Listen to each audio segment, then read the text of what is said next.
It's another delicious day here in the Let's Make Food from Food Kitchen, and right now I'm going to make some cheesy cornbread muffins using some white corn. I'm making some bean and ham soup, and I'm thinking to myself, I'm making cornbread to go with it later. Why don't I just make it for you guys? So while that's cooking, and I apologize, the cooked noise is going to go on even though I'm not using it for this video. Preheat your oven to 425 degrees.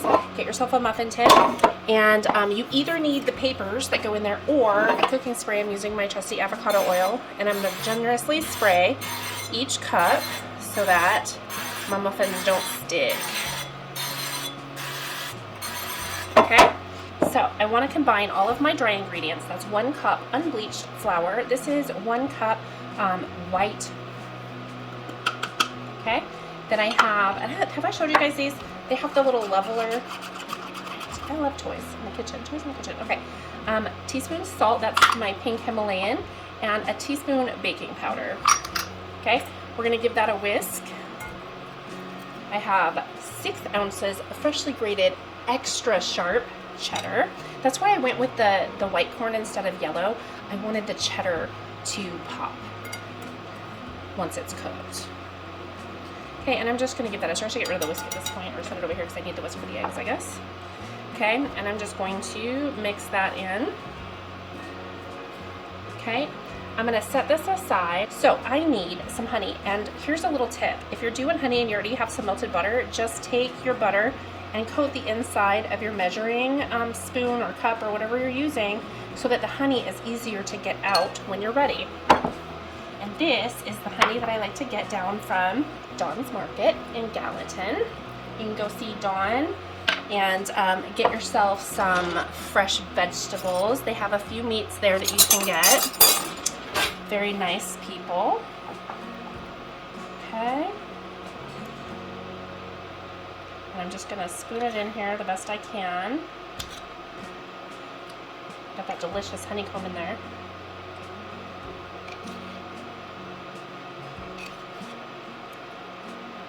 And I'm using the honey instead of sugar. I'm going to use my spatula, and that honey comes out a lot easier because I coated it with butter first.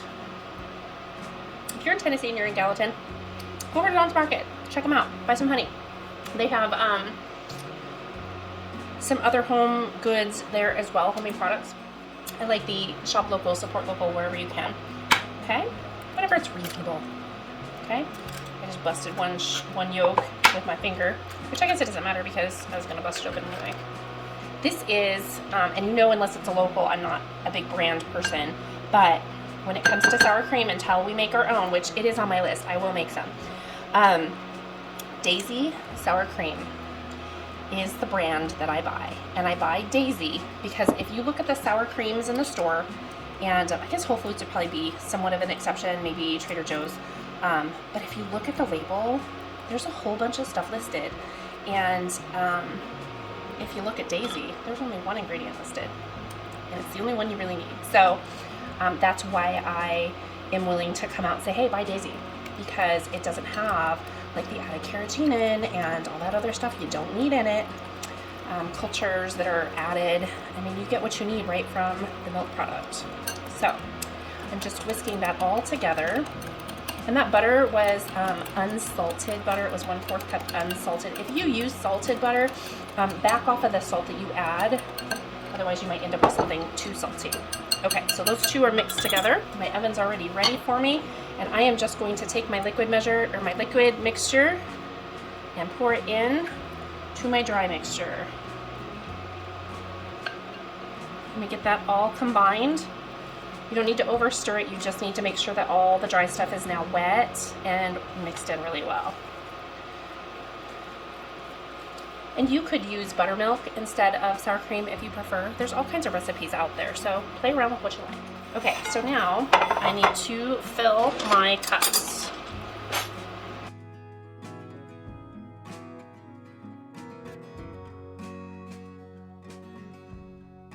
I don't think I talked about the cheese other than telling you that it is sharp. As a reminder, try to avoid the pre-shredded cheese if you can, if you have the time, because it has those added anti-caking agents in them.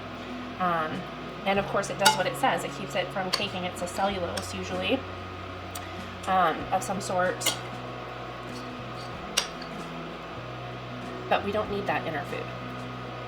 Convenient foods are surely convenient, but they're not always good for us.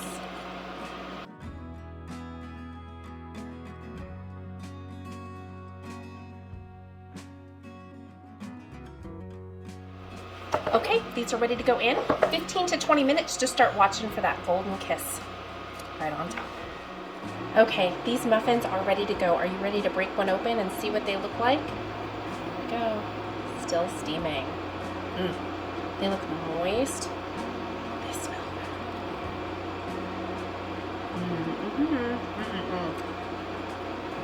Just need to throw some butter on these and they are ready to go. Delicious. I always loved corn muffins, cornbread with my soups. It's always good. Thanks for joining me here today in the Let's Make Food from Food Kitchen. From my kitchen to yours, let's make food from food. That's one goal.